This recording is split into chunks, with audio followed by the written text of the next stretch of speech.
Salut tout le monde, et bienvenue sur ma chaîne. Aujourd'hui, on décrypte la fin fascinante du Jeu de la Dame, la mini-série Netflix qui a conquis des millions de spectateurs.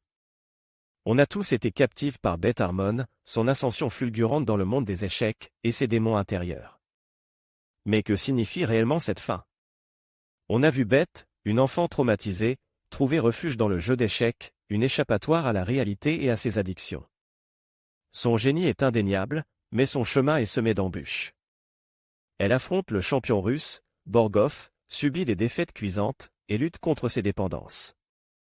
La clé de la fin réside dans l'évolution de Beth. Au début, c'est une solitaire, une individualiste, qui écrasait tout sur son passage.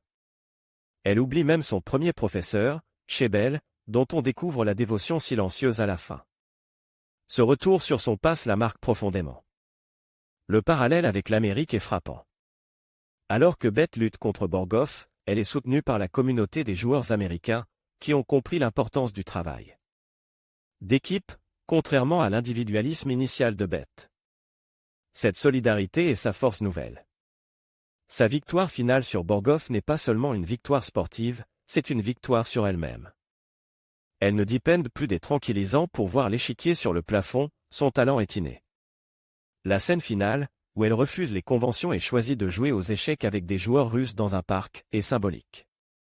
Elle rejette l'image lisse et imposée, préférant l'authenticité et la liberté.